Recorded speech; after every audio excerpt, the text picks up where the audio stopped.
Good evening. How are you?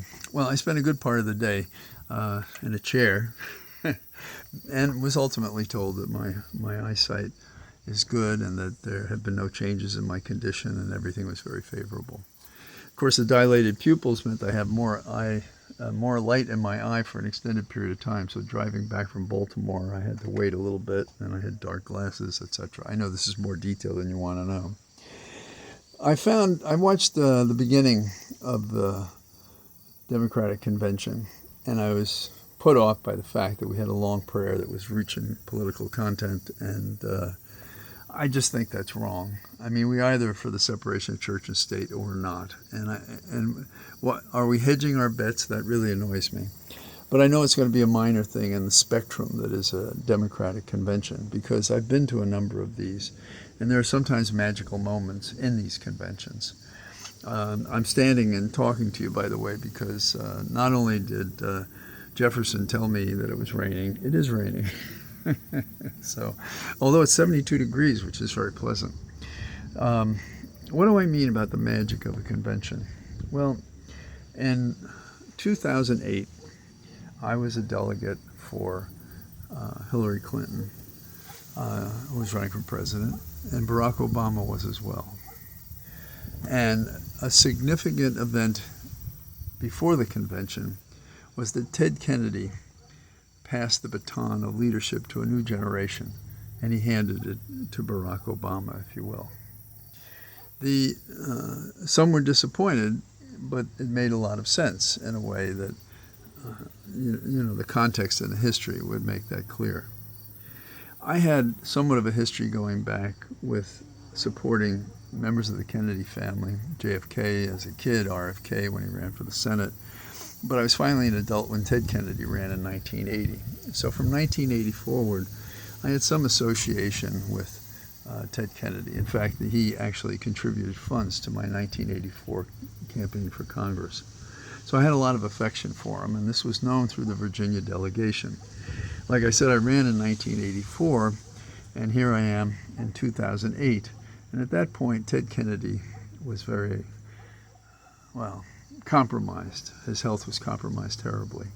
In fact, doctors told him not to appear and not to speak at the convention. And he couldn't be, he wouldn't listen to them. It's a little Irish stubbornness there.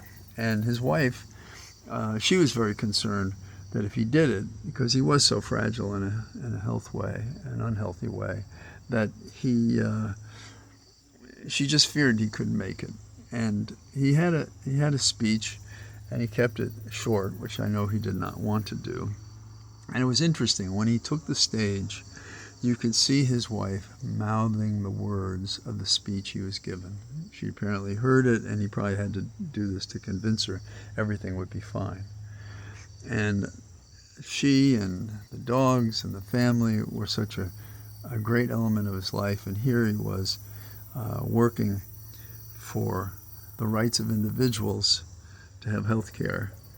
And the nominee of the party ultimately became Barack Obama.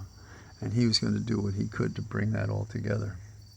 Now, when he got up to speak, I could feel the anxiety of those around me for Ted Kennedy.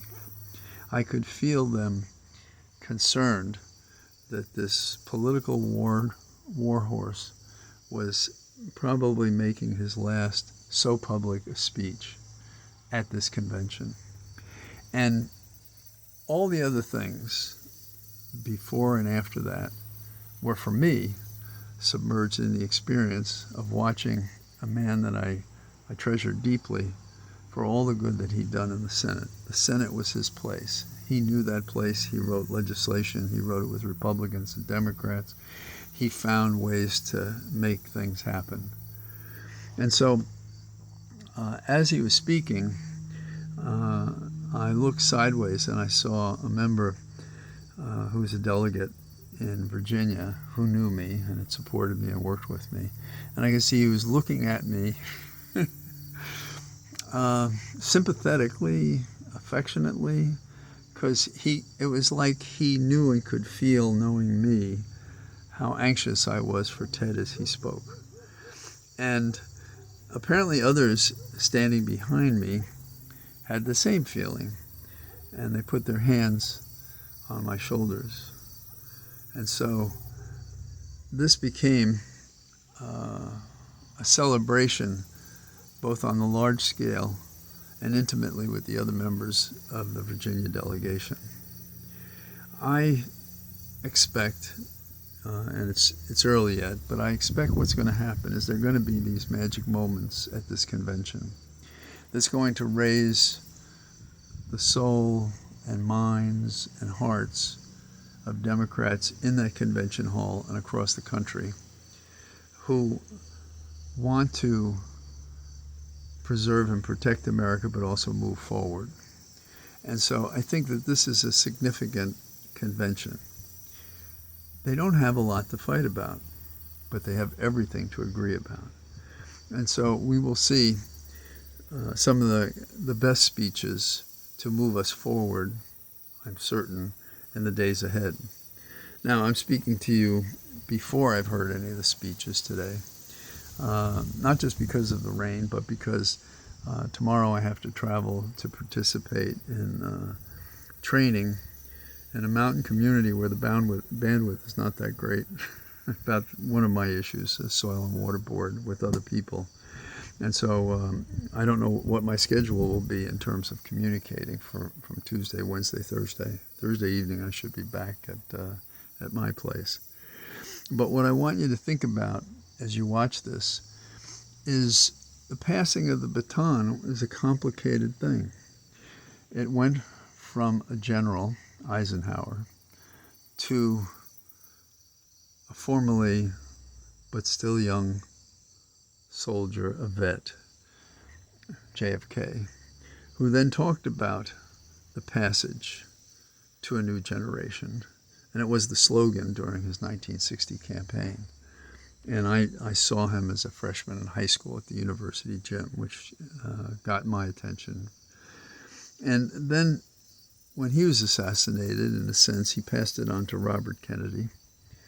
And when Robert Kennedy passed, he passed it on to Ted Kennedy, and Ted Kennedy passed it on to Barack Obama, is my belief.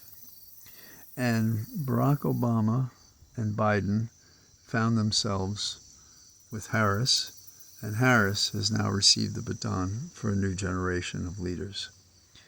This is a line of substance, of content, of difference, of leadership, of public service.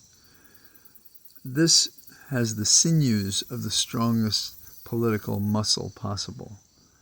It therefore has the ability to make the differences with what's gone wrong in the near distant past and ever onward into the future. So I'm sure I'll comment as the convention goes on, and I look forward to talking to you. And as you can hear, the wind and the rain is getting more serious. I'm under an overhang, and that's why I'm not getting wet. You can see it right up there. So I wish you well, and I'll talk to you soon. Bye-bye.